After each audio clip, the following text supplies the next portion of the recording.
Hello everybody. Welcome back for another video. Hope you're all doing well. Hope you're all doing fantastic and that you're all having a wonderful day. Don't forget to leave a like on the video. Free and easy way to support the channel and to help out the algorithm. And without any further ado, let's jump right into it. As always, a lot happening within the cryptocurrency space. Some pretty interesting news stories today as well. We always have a lot going on. One of the most popular news stories, and I find it interesting the things that people put in articles and leave out of articles, and you'll see exactly what's going on.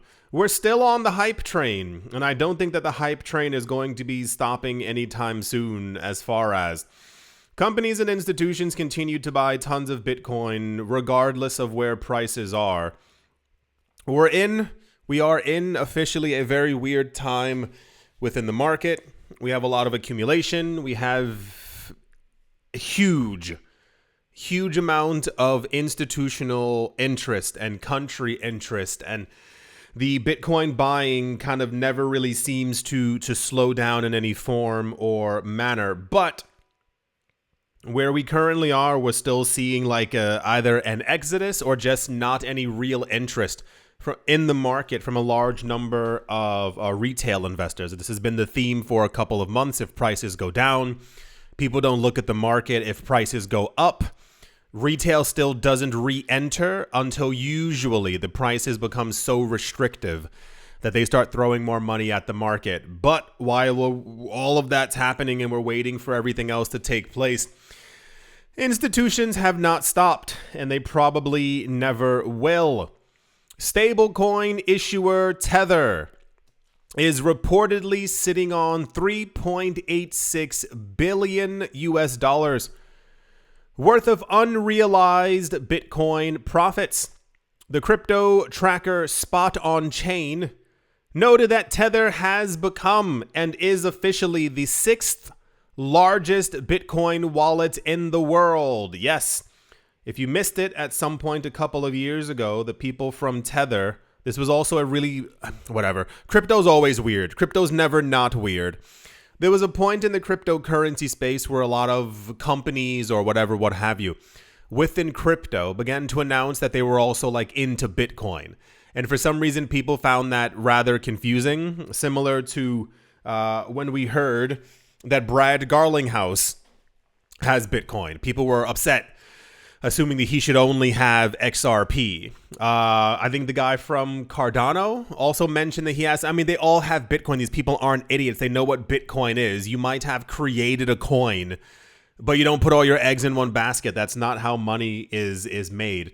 So the people from Tether around 2 or 3 years ago also announced that they held Bitcoin, and people were like, no, like you're Tether, you can't do that. You only make like stable coins. Apparently, they had been in the space for a long time. Also, you know that the people from Tether didn't just appear out of thin air, right? They were already in crypto, and they understood that there was like a market for Tether. So then they announced, I believe it was every quarter, we have Q1, Q2, Q3, Q4. Every quarter, they would be allocating 15% of their profits from that quarter into Bitcoin, and this is the news that we're getting right now. They have a reserve, and people were giving 2 different numbers, and I'll tell you the full number, but most websites were talking about this one as part of their actual reserve.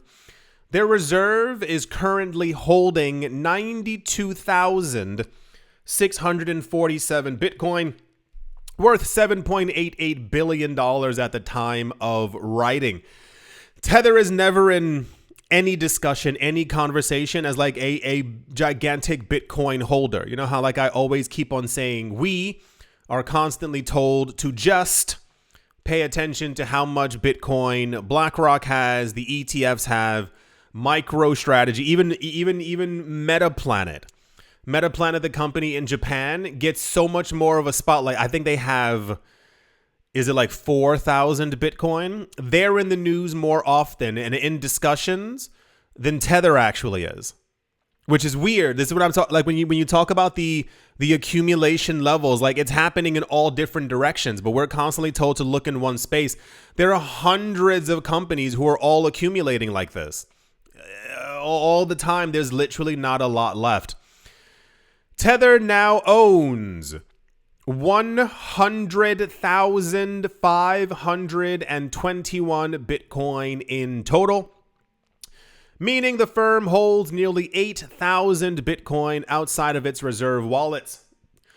According to the crypto data platform Arkham, which is also a thing that people in crypto need to kind of get over. It's this idea of, the word's not like transparency, but it's that you think that everyone needs to tell you everything because you are in the space. It's kind of, so I mean, it's not even kind of. You know how like a lot of times years ago, and especially now, people like focus very heavily on the crypto wallet of Vitalik Buterin, the old crypto wallet of Satoshi, of the guy who made Litecoin. People look at all these transactions going in and out to figure out if they're bullish or bearish. But you realize that these people have these coins and at some point they might want to like sell them, right? They're also investors in the space. You know, that Brad Garlinghouse probably has logically a lot of XRP for himself. And at some point, if he wants a new building that he wants to buy, he's going to probably sell some of that XRP. It's just this really weird kind of, every time that Vitalik does anything with his money, there's so many like new things. People keep taking videos of Vitalik like walking around. There was one, I don't know what city he was in. He was walking around with some girl and they were like waiting for the street light to change. And it had like such negative press because he wasn't like somewhere working. He wasn't like making sure that like Ethereum's price was going up, and it just is, I don't know. People are very, very odd. So yeah, not everyone has everything in one wallet. The fact that they even have 92,000 Bitcoin in one wallet is actually terrifying, because what if something happens? What if a password is lost? Normal companies and institutions tend to have like dozens or over 100 different wallets. If you have 100,000 Bitcoin, you separate it. You literally would have 1,000 Bitcoin per wallet. This is why we have these institutional custody solutions. But heaven forbid, the market would dip heavily. If Tether moved those 92,000 Bitcoin to 10, 15 other wallets, it just, I don't know. The cryptocurrency space is so weird, dude. Yeah, Tether officially has over 100,000 Bitcoin. MicroStrategy officially has 500,000 Bitcoin. Michael Saylor has it has to be over 200, 300,000 Bitcoin at this point. The ETFs have 1.5 million Bitcoin. This is just like what we know. These are the wallet addresses that they're allowing us to know. It's just, so yeah, I assume Tether actually probably has a lot more than that, if we can just speak logically here. Very big news. I expected it to be more popular, but for some reason, if it's not BlackRock, if it's not MicroStrategy, if it's not Novogratz or Cathie Wood talking about it, it just doesn't usually make like big accumulation news. But yep, there's still almost no Bitcoin left, so good luck to everyone out there. That's the Tether news. And yeah, let's move on. I'll try and say this nicely, and I knew that it was going to happen, but it's just the way that things are. We were talking a couple of days ago about Ethereum, and since last year, they were talking about this upgrade called Petra. You might remember, it was because normally we have 2 or 3 different things put into a pot. They cook it, and then they go, okay, this is the new upgrade for Ethereum. But this is where we kept on hearing that they wanted to lower transaction fees. They wanted to eliminate transaction fees. They wanted to make transactions faster. They wanted to put stuff on layer 2. And it was like every week we kept on hearing about like, this is going to happen. That's going to happen. This is going to happen. And so it's meant to be the most giganticest upgrade that we've ever seen in our entire lives for Ethereum. The last we heard is that they were talking about launching it in January, and then that became March. And then we heard April, and then we heard the end of April. And I told you as we near the middle of April, we were going to hear another date pop up because it's what always happens. Ethereum developers have now apparently set the 7th of May as the target date for the long-awaited Petra upgrade, beginning the countdown for the blockchain's biggest changes since March 2024. Yes, apparently the 30th of April was a very late April Fool's joke, and I told you it was going to happen. I wouldn't be surprised if this also gets moved to the 14th or 15th of May. It happens every single time. It used to only happen to Cardano years ago. But Ethereum is making a real run for the money and trying to, do all these things. If you missed the other video as well, April and May are meant to be, so saith the interwebs, are meant to be the time frame where we actually end up hearing the yeses or nos for the cryptocurrency ETFs, and there are almost 50 of them. On top of that as well, we are waiting for confirmation from the US SEC as to whether they are going to allow the Ethereum ETFs within the United States to also have staking. That's what I was saying before, like the end of April, I assumed it was meant to relatively coincide with the yeses. Probably, I mean, it's BlackRock. BlackRock is asking for their Ethereum ETF to have, what do you call it? To have staking on it. So I assume they're all going to get their staking as part of it. It may seem unbelievable. People don't believe it, but a lot of analysts are still extremely bullish on Ether. It doesn't have the best chart. It hasn't had the best price movements. A lot of things happening with Ether haven't made any sense. A lot of critics are saying that a lot of the value that could have been on top of Ether has been moved to layer 2 chains. But buddy boy, listen, the problem is that in 2021, with all the stuff that was back on Ethereum back then, we had $200, $300 transaction fees. So imagine all the new stuff that's been built on top of it. During, like a light bull run, we'd have $700, $900 transaction fees. So this is why a lot of stuff has been moved to layer 2. But as far as I understand it, this upgrade is meant to smooth everything out. We're meant to, so saith Vitalik and friends, we're meant to literally see Ethereum transaction fees go to 14 cents and maybe spike to 35 cents. This is all the stuff they were talking about. And so, yeah, a lot of people are still very bullish. And I think at this point, you lightly have to be. It's Ethereum. I don't care if you don't like the coin. It is the most used blockchain. Listen, you can have as many crappy coins as you want out there, but it's Ethereum. It's literally the altcoin leader. If Ethereum moves up, your coins also move up as well. If Ethereum goes down, guess what? The altcoins also plummet at the exact same time. This is what a lot of people had to learn years ago about Bitcoin. That was a really big thing where I remember people were ranting really on YouTube and on Twitter and all these other places whenever Bitcoin would fall. Oh, no. People would wonder why Bitcoin Cash and BSV weren't pumping in price when Bitcoin was falling. And it was you don't understand that, your coin is garbage, but Bitcoin is the market.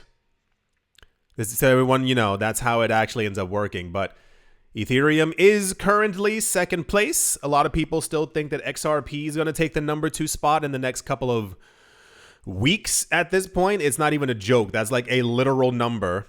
And we're not going to get into that discussion, but I think a lot of things could change very rapidly. But cool. The 7th of May is now the date that we have. I assume we're going to hear the 14th and 15th of May. If we get it on the 7th, I'll be shooketh, simply because they've been pushing this back for about 5, 6, 7 months now. So awesome. That's the Ethereum upgrade news. And yeah, let's move on. Also in popular news as well, Brad Garlinghouse, the CEO of Ripple, has confirmed that multiple XRP ETFs are to debut in the United States in the second half of 2025. Long story short, Brad Garlinghouse was basically talking about the end of the lawsuit and the beginning of the reign of XRP in the cryptocurrency space. It's kind of weird that the price for this is still also this low, and especially being like a retail heavy popular coin. It's mainly institutions and mainly retail. I mean, there's nothing really in between kind of for it. So we really love this coin. But as of now, at the time of me making this video, we are expecting yays or nays, as there are 17 different XRP ETF filings. If we get a dozen of them, the price is going to completely skyrocket as we know it. Brad Garlinghouse and the other person, I don't remember her name. She's not the COO. Is the CFO? I don't remember. No.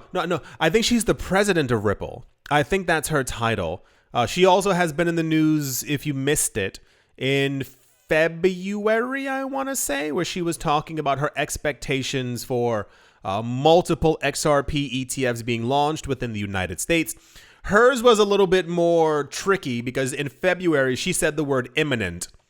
Yeah, remember that one? She was like, yeah, I think the listings for these things are going to be imminent. However, here we are still waiting for the lot of them to actually be pushed through. But as it stands, I think some of them are from Grayscale, or one or two of them are from Grayscale. So Grayscale usually ends up getting theirs pushed through. The other ones will probably be pushed through as well. But this is still the April, May, June timeframe where we're waiting to see just how lenient the US SEC actually is, with almost 50 applications and like six of the applications being for meme coins as well. If all these things get pushed through, it's basically going to be a gigantic bonanza and everyone's going to lose their minds with their filings. But yeah, so cool. We're definitely going to see some of them. It's just a matter of how many. If we get all 17, like, the SEC has truly changed. They've turned over a new leaf, or a book bag, or whatever people are turning over now, because that would be completely insane.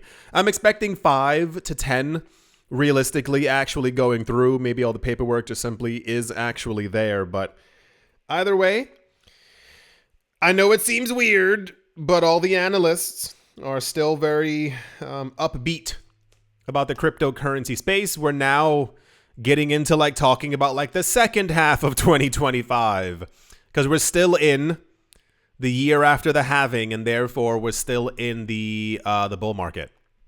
Right. That's the Brad Garlinghouse was talking positively about Bitcoin, about Ripple and XRP ETFs. So cool. Can't wait to see them happening. Okay. Let's move on. Also in the news, there we go. North Carolina. North Carolina has become the latest United States state to explore crypto investments for public pension funds. This might sound familiar. It's not, because we just heard about South Carolina. That's where you're thinking about. South Carolina was in the news a day or two ago. Apparently, it's kind of weird. They're passing through a bill, but their bill says that the state of South Carolina would only ever be able to hold a maximum of 1 million Bitcoin. And I don't think that they know that other places exist, because there's no way on this earth that South Carolina is going to own 1 million Bitcoin when there's only 2 million left on exchanges, and the United States itself will never have 1 million Bitcoin. So, supply and demand and all that stuff. With lawmakers introducing 2 bills to allow allocating up to 5% of certain funds into digital assets. Many states have proposals for 2%. Some of them have 3. This one says 5. You know what's weird? We haven't heard anything from Florida in a while. Florida was, if I'm correct here, I think they were one of the first ones to put forth the proposal for the state to actually buy Bitcoin. And this is when they were talking about allocating, it was $1.5 billion into it. That was in December or January. Since then, we have not had one article from Florida talking about cryptocurrency stuff. We've had multiple, I think this is like state number 26 or 27 now that we're getting, being North Carolina. Lawmakers in North Carolina have introduced 2 separate bills to allow an independent investment authority to invest up to 5% of certain pension funds in digital assets, including cryptocurrencies, stable coins, and NFTs, provided they use secure custody solutions and assess the associated risks. I know I heard someone make a comment when I said the word NFT. Nope, I keep trying to tell people that, but I think it's just a big money and like an institutional thing. The general wider public has all but forgotten about NFTs or don't really understand what they actually are or simply don't care for them. And this is also the same exact way that the general public doesn't care for crypto. They don't care for XRP. They don't care for Bitcoin. A lot of people in investments also don't understand art. They don't care for art. They don't have any art. A lot of people prefer stocks and they don't have real estate. So it's that kind of thing. No, NFTs, as I've stated about 7 times this year, are still gigantic. There's a lot of like major artists who've created NFTs and they're being purchased by museums for those of you who like digital art is also like a very big thing before NFTs happened. Most people don't know that. It's also not a joke. Digital art has been around like since like the 60s and 70s. We just have computers now, so like it looks a little bit more fancy. No, NFTs are still gigantic and they're still huge investments and a lot of them are still going up in value and stuff like that. So a lot of countries and museums are accumulating them, and this is why I assume North Carolina wants some of them as well. Stable coins might be confusing. We also went over that recently too. Stable coins have to do with this kind of like digitization of the US dollar that we're seeing all these bills put forth and proposals for. Everyone has successfully been terrified over the idea of a central bank digital currency, but the idea of a stable coin for some reason does not scare the public when they're the exact same thing. Don't argue with me because they are.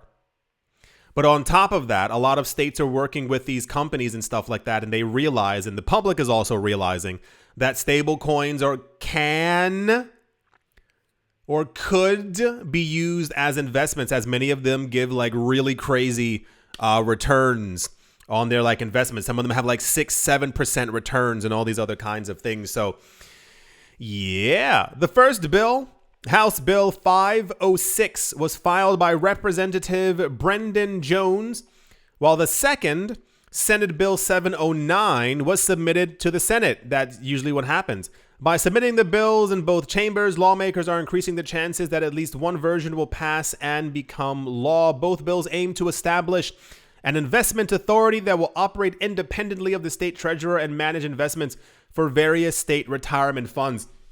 I think I got my answer a couple of months ago. I was asking people individually, like in states or around the world, if you hear that your state or your city or your province, wherever you might live, is buying Bitcoin or looking to get into Bitcoin, does that influence your actual investment in that coin or within the space?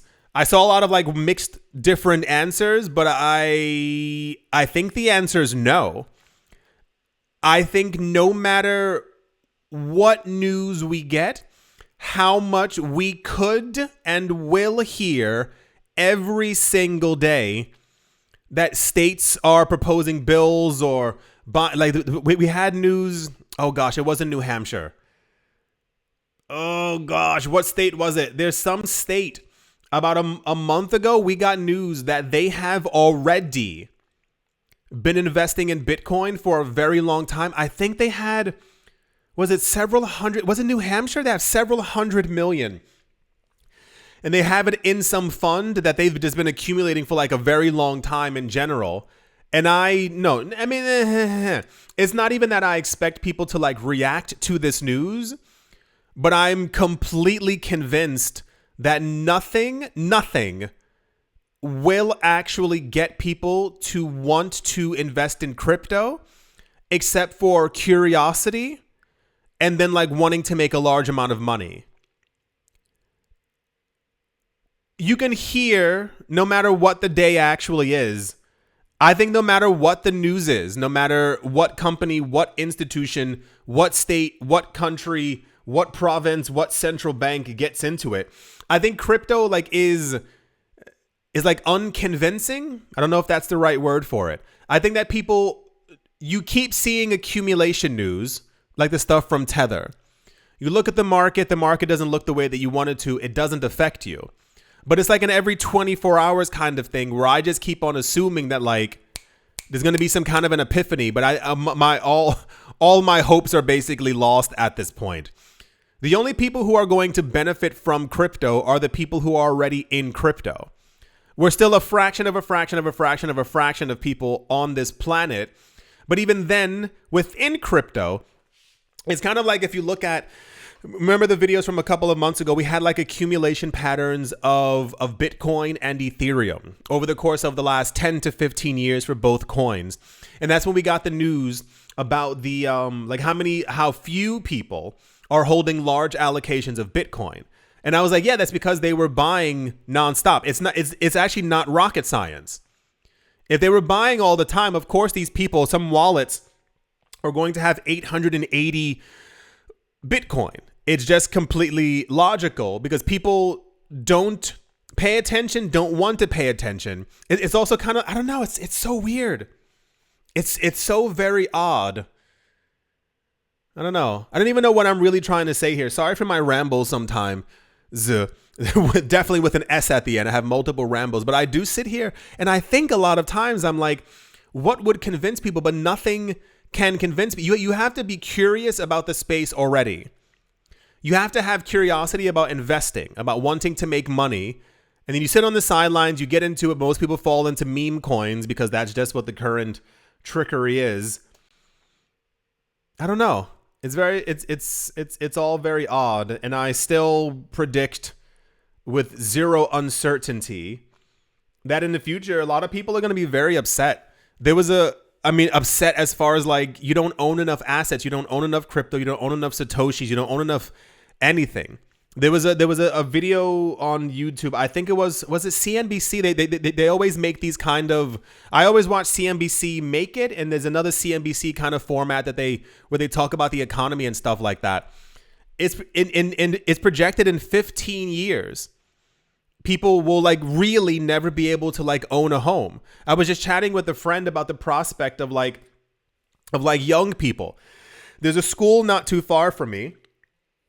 And I saw like it was not graduation day, but like they're kind of like done with school kind of. They were walking down the street like with certificates. I forgot. Anyway, the point of the matter actually is I was discussing with my friend. I was like, do you remember graduating high school? Like it was like kind of like, yeah, we made it. And I was like, our prospects back then for like succeeding and like owning property were still fairly like believable. You know, there was nothing in my mind that told me when I was 17 or 18 that I wouldn't ever be able to own property.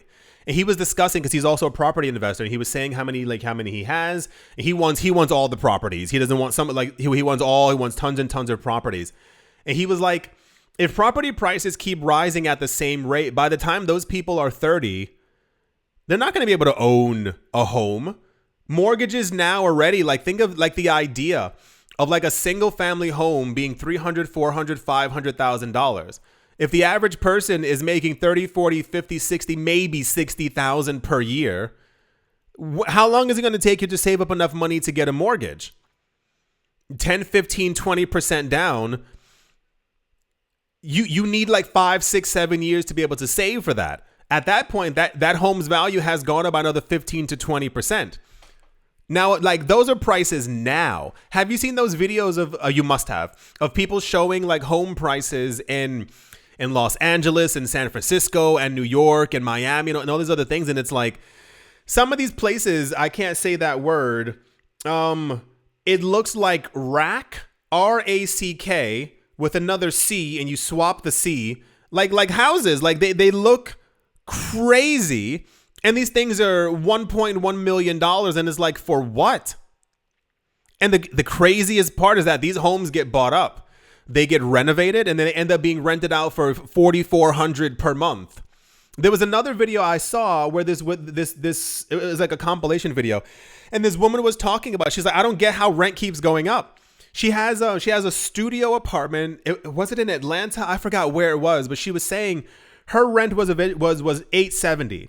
Then it went up to $9. Then it went up to $990. And now she just got a letter, and they're talking about her rent is like $1,560 for her studio. And she's like, she showed the place, and she was like, it's a box. And I was like, if those are the prices now, where in 10, 15, 20 years, this is why the idea of Bitcoin is so fascinating for me. And Bitcoin price rises and the halvings is like, think of like what Bitcoin's price will be in the future, like how crazy it's going to be. And then the people who don't have it are going to be upset because they don't have any, because they'll come to the realization, I can't own a home. I can barely afford the rent. If it's $1,500-$1,600 for a studio right now, what is that going to be in the next 15 years? Have you seen those videos? Oh my gosh, it's crazy. There was, this woman was showing, this was 2 years ago. This woman was showing an apartment on YouTube in New York. And it looked like Dracula lived there. There was no natural light from anywhere. Like the other building was so close, no light could get into the apartment. I think it was a 2-bedroom. I forgot the exact size that it was. It wasn't gigantic by any stretch of the imagination. And she was like, yeah, this is for rent for, I think it was $4,999 per month. And she was like, it's a bargain. And I was like, for who? Who are you talking about? I can't imagine like what the actual sunlight premium must be in New York if that's what you were getting for like a little dark hole kind of place. And so few people continue to like not pay attention. It's so odd. I don't know what it is. I told you before, and I'm sorry for rambling, but I told you before in another video, all these people who I knew when I was younger, I tried desperately to help these people. Nobody wanted any help. And now I get all these like sly comments and remarks from people who I tried to help. Like they say things like, oh, you're so lucky. Oh, not everyone has it. And it's like, you could have. And then you're in crypto. You are listening to this right now. You are in the cryptocurrency space. And you hear that. And I mean this in the nicest way possible. First of all, I love the Carolinas. I used to hang out there when I was a kid all the time. This isn't Miami. This isn't New York. This isn't San Francisco. This isn't London. This isn't Paris. This is North Carolina. Talking about allocating hundreds of millions of dollars, potentially billions, into NFTs, crypto, and stable coins. We just got South Carolina news. We keep hearing about all these places just within the US that are not known as economic powerhouses also wanting to accumulate Bitcoin. And then people in crypto, they go, I don't know. I'm not, the price might go down. I'm going to wait for the dip. And it's like, what are you talking about? We would have gone crazy for news like this years ago. There's no doubt in my mind. There is a 0% chance of doubt that crypto is going to succeed. We know that Bitcoin's going to several $1 million per coin. Are you going to wait for Bitcoin to go to several $1 million per coin? Are you going to wait for 18 states within the United States by December to go, okay, cool, now we're buying Bitcoin, for you to be like, are you waiting for Bitcoin to go to $500,000 before you decide to like really get into it and understand? When I talk about rarity, people are crazy. I've seen people make fun of me online and write weird things on Twitter and write things in the comment section being like, this guy, like, stop.